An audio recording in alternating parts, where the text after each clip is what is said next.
There is a kind of pain that does not make noise. It does not scream. It does not break things. It just sits inside a person quietly, like water that has been still for too long.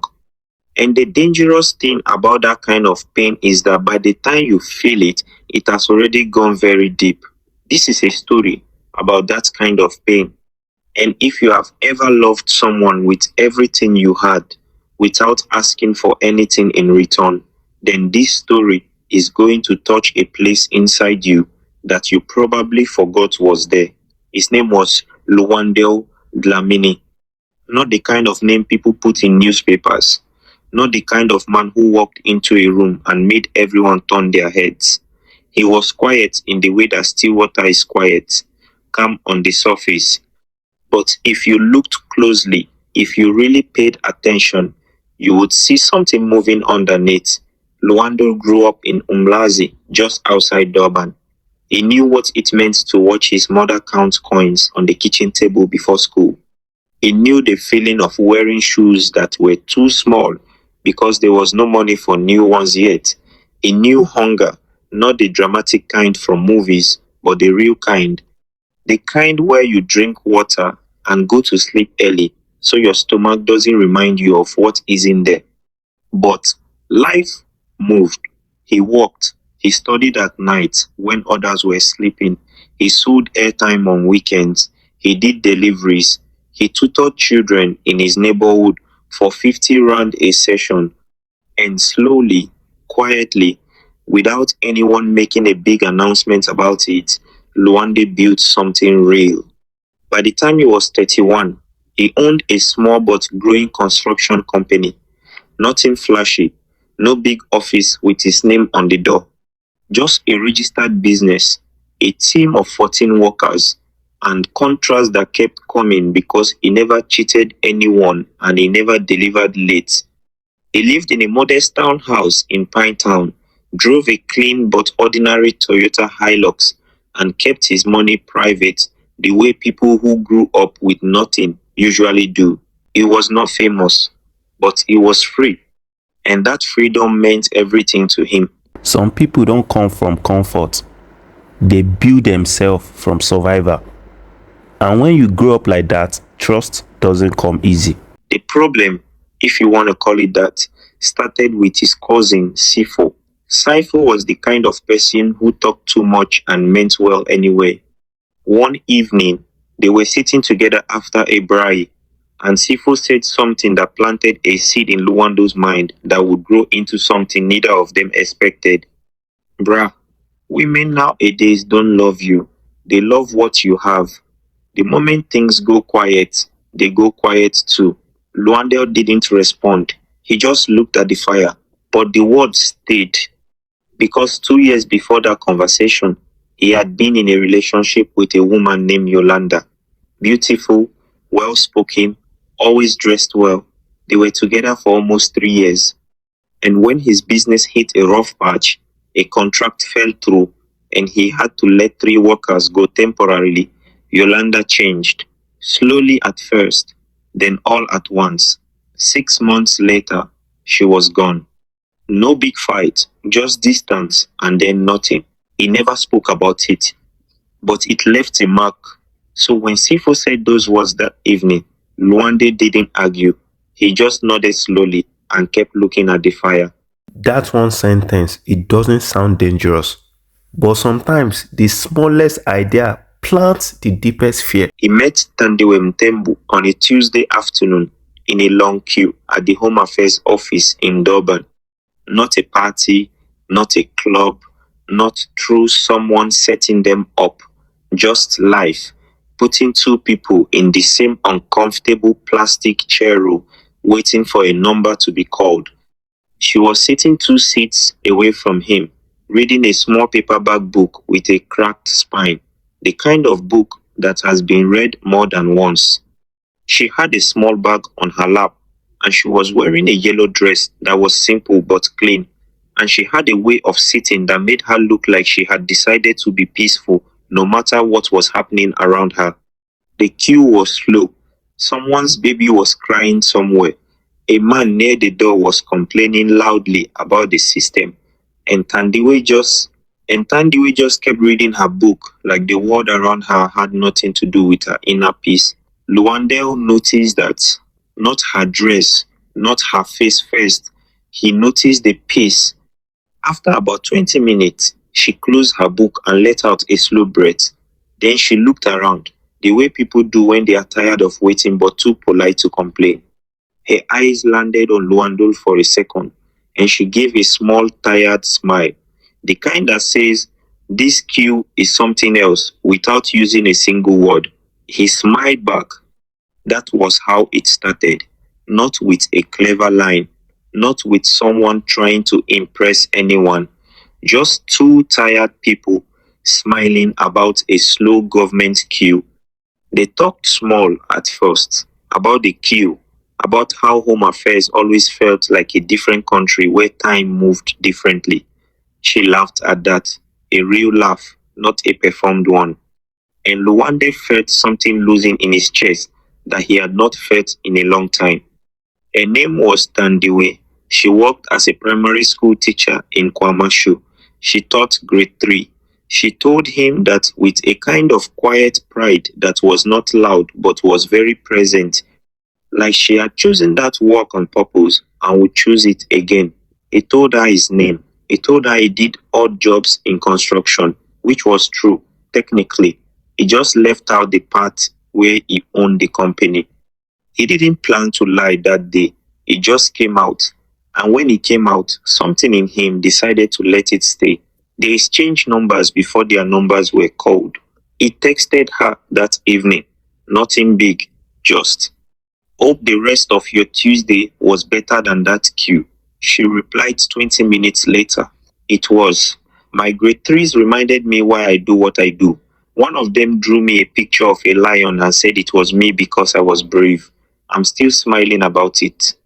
Lwande read that message 3 times. Then he put his phone down and looked at the ceiling of his townhouse for a long moment. Something was already happening inside him. He could feel it, and that feeling scared him because the last time he felt it, it ended with him sitting alone in a quiet house, wondering where he went wrong. So the decision came, not all at once, but it settled in his mind over the next few days like a stone sinking slowly to the bottom of a river. He would not tell her who he really was, not yet. He would let her see him as an ordinary man first, a man with a simple job and a modest life. And he would watch, he would pay attention. He would see what she did with that version of him before he showed her anything else. He told himself it was reasonable. He told himself he had been hurt before. He told himself any man with sense would do the same thing. He did not tell himself the truth, which was that he was afraid. Deeply, quietly, completely afraid. Before I continue, I want to pause here for a moment and ask, where are you watching from right now? Drop your country in the comment section. Because this story is traveling, and I want to know where it is landing. The first 3 months with Thandiwe felt like something Lwandle had no words for. She was not trying to impress him. That was the thing that kept catching him off guard. Most people, when they first meet someone, are performing a version of themselves, smiling a little wider, dressing a little sharper, saying the right things at the right time. Thandiwe was just herself, consistently, almost stubbornly herself. She told him when she was tired. She told him when a parent at school had been rude to her and it had ruined her afternoon. She told him she didn't like people who talked during movies. She told him she sent half her salary home to her mother in Nongoma every month and that it was tight sometimes, but that it was not something she was willing to stop doing. She said that last part, looking directly at him, not asking for his approval, just telling him who she was. He sat with that for a long time after she said it. He was earning more in a single week than she made in 2 months, and she was the one sending money home without being asked, without complaining, without waiting for anyone to notice. He started to feel something he had not expected to feel during this test. Shame. This is where things start to change. not because of her, but because of what he carried inside of him. Fear has a way of disguising itself as wisdom. 4 months in, his friend Bongani helped him stage a small crisis. Bongani called Lwandle one evening while Thandiwe was there, pretending to be his landlord. The fake message was that Lwandle was behind on rent and needed to sort it out by the end of the week or face being locked out. Lwandle watched Thandiwe's face carefully when he hung up and told her what the call was about. He kept his expression worried but calm. He said he would figure it out. He said she shouldn't worry. She was quiet for a moment. Then she stood up, went to her bag, and came back with an envelope. Inside was 3,000 rand. It's not everything, she said quietly, but it's what I have right now that isn't already spoken for. Take it. Sort out what you need to sort out. Pay me back when you can. And if you can't, that's okay too. She said it simply, like it was not a big thing, like she had not just given him money she probably needed herself. Lwandle looked at the envelope in his hands for a long moment. Then he looked up at her, and she was already walking back to the kitchen to finish making tea, because for her, the conversation was over. She had done what made sense to her, and now life continued. He had to look away, because his eyes were doing something he did not want her to see. Did you notice that? She didn't hesitate. She didn't calculate. She just gave. That kind of love is rare. 5 months in, he got sick. Just a bad flu, nothing serious, but he was alone in his townhouse and feeling rough, and he did not call her because he did not want to be a burden. She found out through Bongani's girlfriend, who mentioned it casually. Thandiwe arrived at his door at 7 in the evening with a plastic bag.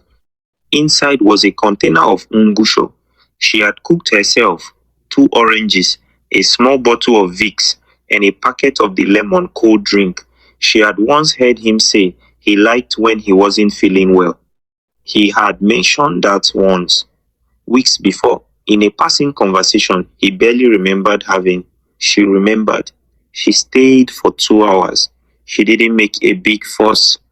She just sat with him, made sure he ate, and when he fell asleep on the couch, she put a blanket over him, washed the dishes quietly, and left. He woke up to a clean kitchen and a text that said, "Rest well. Text me when you're up." That night, lying under that blanket, Lwandle Dlamini felt something crack open inside him, not in a dramatic way, in a quiet way. The way old walls crack, slowly, when something real and warm keeps pressing against them from the other side. He knew then, he knew she was the one, and he knew he had been doing something terrible to her. He decided he would tell her, he would sit her down, explain everything, and trust that what they had built was strong enough to hold the truth. It is not the big moments that reveal love. It is the small things, the quiet showing up, the remembering what you said once. He told Bongani. Bongani said, finally, he bought a ring, not a showy one, just honest and clean and real, the way he wanted everything between them to be from that point forward. He planned it for a Saturday. He was going to cook for her, something he had been practicing, and then he was going to tell her everything, the company, the money, the fear, the fake landlord call, all of it. And then he was going to ask her to choose him anyway. That was the plan. But the Saturday never came the way he imagined it. Because on the Friday evening before, Lwandle was standing outside Thandiwe's flat, about to knock, when he heard a voice through the slightly open window. She was on the phone. Her voice was low and tired in the way it only got when she was talking to someone close. He heard her say a cousin's name, Nobule, and then he heard the words that stopped him completely. No, Nobu, he doesn't have a lot, I know that, but I've never once felt like something was missing. He makes me feel seen, really seen. And I'm tired of people who only show up when life is easy. This man showed up when he had nothing to offer but himself. That's the person I want. There was a pause. Then she laughed softly and said, I'm not settling. I'm choosing. There's a difference. Lwandle stood outside that door. He did not knock. He could not move. He stood there for a long time, the ring in his jacket pocket, the truth sitting in his throat like something too large to swallow. And slowly, quietly, the weight of what he had done to this woman began to fall on him. She had been real with him every single day. Every single day. And he had been wearing a costume. He walked back to his car, sat inside, did not start the engine for a very long time. And that was the moment, not loud, not dramatic, just unbearably quiet, when Lwandle realized that the test he had designed to protect himself had done something he never planned for. It had shown him exactly who she was. And in doing that, it had also shown him exactly who he had been. The man sitting in that car was not the man she deserved. And the worst part, she had no idea. That was the night everything changed. Sometimes life answers your questions when you are not ready to hear the answer. And in that moment, he didn't just see who she was, he saw who he had been. But what happened next, what she did when she finally found out the truth, that is the part that will stay with you. And it will not end the way you think. The Saturday morning Lwandle had planned to confess arrived like every other morning. The sun came up over Pinetown slow and orange, the way it does in that part of KwaZulu-Natal when the air is still clean and the streets haven't woken up yet. Birds, distant traffic, someone's radio playing gospel music 3 houses away. Normal morning sounds. But inside Lwandle's chest, nothing was normal. He had not slept, not properly. He had been lying on his back, staring at the ceiling of his townhouse since 2 in the morning, rehearsing conversations in his head that kept falling apart before they finished. He had started sentences and thrown them away. He had practiced the tone of his voice.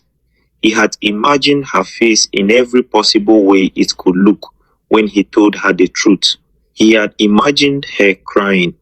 He had imagined her laughing it off. He had imagined her getting up and leaving without a word. What he had not imagined was what actually happened. At 9:30 that morning, his phone rang. He thought it was Thandiwe. He sat up quickly, heart already moving fast. But it was Bongani. Bra, Bongani said. And he said it in that careful way that people use when they are about to deliver something they would rather not deliver.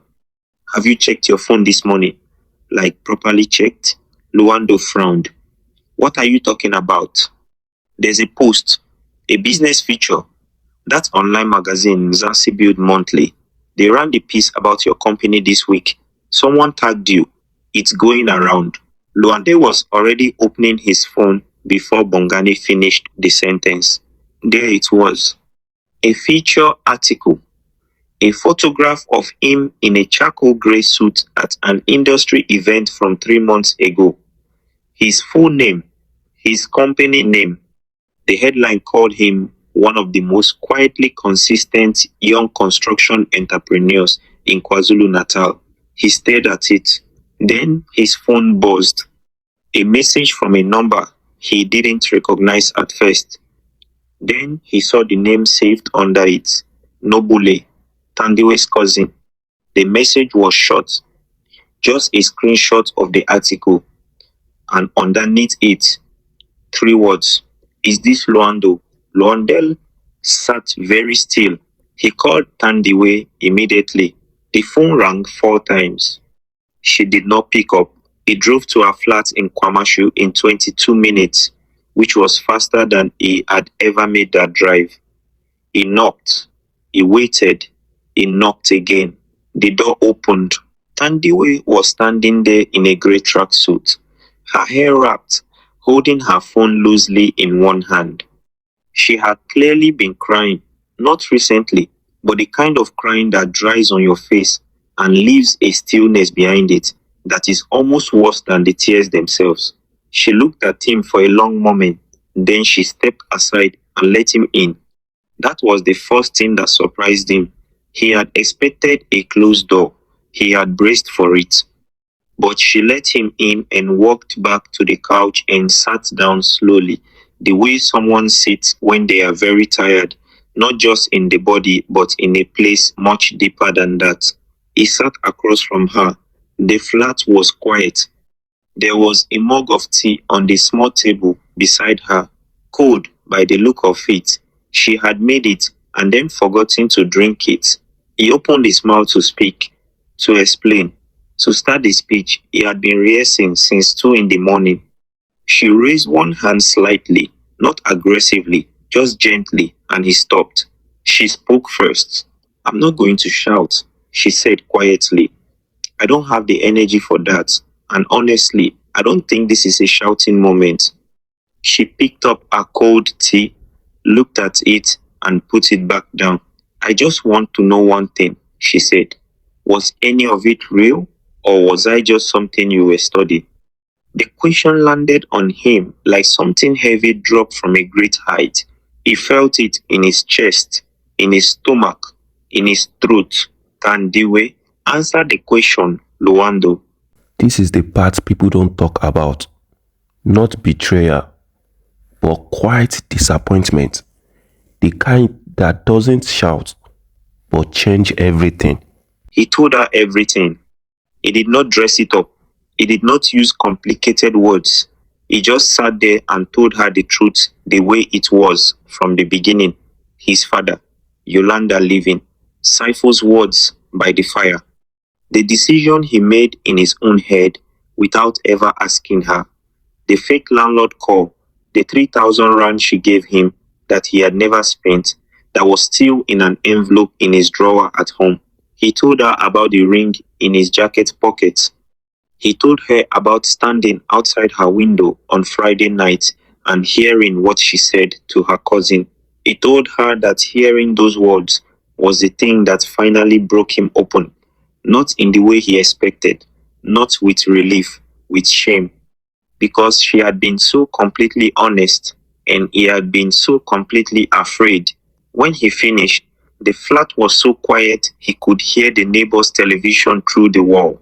Thandiwe sat with everything he had said for a long time. She didn't look angry. She looked sad. And there is a particular kind of sad that is worse than anger. It is the sad that belongs to someone who had something real and has just understood that the other person was not fully present for it.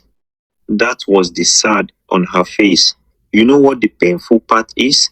she said at last, her voice low and even. "It's not the money. I don't care about the money, Lwandle. It was never about that." She looked at him directly. "The painful part is that you looked at me every day and decided I needed to be tested, like I was a suspect. Like loving you and being faithful to you and showing up for you was not enough evidence. You needed more. You needed to design a whole situation to trap me in, just to see what I would do." She shook her head slowly. "I gave you my real self from the first week. I gave you the version of me that sends money home and has a tight month and still shows up. I didn't perform for you. I didn't calculate anything. I just love you the way I know how to love." She paused. "And you were in a costume the whole time." Lwandle had nothing to say to that because it was true. Every single word of it was true. He looked down at his hands, the hands that had built a company from nothing, the hands that had signed contracts and paid workers and solved problems for years. Strong, capable hands. And yet, he had not been strong enough to simply trust the person sitting across from him. He had been a coward dressed as a careful man. "I'm sorry," he said. And he meant it in the deepest way a person can mean 2 words. Not sorry as a door to forgiveness, just sorry because he genuinely, completely was. Thandiwe nodded slowly. "I believe you," she said. "I actually do." Then she stood up. She walked to the small shelf near her front door. and picked up a single key, his spare key, the one he had given her 4 months ago when she was coming to check on him while he was sick. She held it out to him. I need time, she said quietly, and I need space. Please. He took the key. He stood up. At the door, he stopped and turned back to look at her one more time.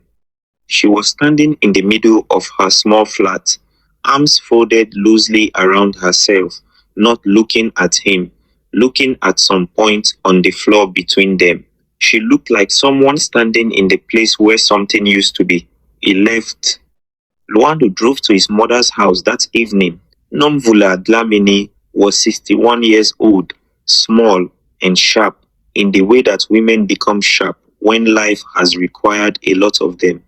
She took one look at her son's face when he walked through her door and said nothing. She just moved to the kitchen and started making food because that was how she had always handled the things that had no easy words. He sat at the kitchen table and watched her move around the small space. The same kitchen from his childhood, the same cracked tie near the back door, the same smell of wood and warmth. He told her about Thandiwe. His mother listened the whole time without interrupting. Then she was quiet for a while, stirring the pot slowly. Did I ever tell you, she said without turning around, that your father used to check my phone? Lwandle looked up. Every week, the first year we were married. He said it was just curiosity, but I knew what it was. She tapped the wooden spoon on the edge of the pot. It was Fair, wearing the clothes of caution. She turned around then and looked at her son. I spent years trying to prove to that man that I was trustworthy. Years, Lwandle. And the truth is, no amount of proof was ever going to be enough because the problem was never me. The problem was the thing living inside him that had decided love was dangerous before I ever walked into his life. She sat down across from him. Don't be your father, she said simply. That man loved me. I know he did. But he loved me from behind a wall, and I spent my best years knocking on that wall. The kitchen was quiet. Is it too late? Lwandle asked. His voice came out smaller than he intended. His mother looked at him for a long moment. That, she said, is not a question for me. 3 weeks passed. He did not contact Thandiwe. He respected what she had asked for, but he thought about her every day, not in the dramatic way of songs and movies, in the simple way of real missing, the way you miss a thing that was genuinely good. He thought about her making tea and forgetting to drink it. He thought about the 3,000 rand in his drawer, still in the envelope, untouched. He thought about a grade 3 child drawing her as a lion. On the 22nd day, he received a message from Thandiwe. It was not long. I've been thinking about what you said and what I said. I don't want to make a decision while I'm still hurting. Can we talk properly? No more costumes, just you. He read it standing in his office in the middle of a work day. He read it 4 times. Then he sat down and typed back one sentence. Tell me when and where, I'll be there. They met at a small restaurant in Durban's Berea area, a quiet place with wooden tables and a window that looked out onto the street. Neither of them had been there before. Neutral ground. She arrived first. When he walked in and saw her sitting at the window table, he stopped for a moment at the door. She was reading a book again, a different one this time, but the same cracked spine energy, the same quiet peace in how she sat. He walked over. She looked up. Neither of them smiled immediately. They just looked at each other the way people look when they are seeing something clearly for the first time after a long blur. He sat down and they talked, really talked, for 3 hours. No performances, no careful words chosen for effect. Just 2 people sitting with the full weight of something real between them, deciding together what to do with it. She told him the things she had not said the day he confessed, about how she had cried that first night, not from anger, but from something closer to grief. because she had felt so certain about him. And certainty, when it suddenly becomes uncertain, hurts in a very specific way. He told her about his father's funeral, about the bitterness on that man's face, about the fear that had been living inside him for so long he had started treating it like wisdom. At some point, without either of them planning it, she reached across the table and put her hand over his. She didn't say anything when she did it. She didn't need to. They did not fix everything that afternoon. Real things do not get fixed in one afternoon. But they began, honestly, slowly, with both of them present this time. No costumes, no tests, no walls dressed up as wisdom. Months later, Lwandle would return the 3,000 rand to her, not as repayment. He placed it in her hand and told her it was the most honest money he had ever held because she had given it from a real place. She laughed at that. Then she kept it. The ring, the quiet, honest one he had bought before everything fell apart, eventually found its way to her finger. But not rushed, not as an apology.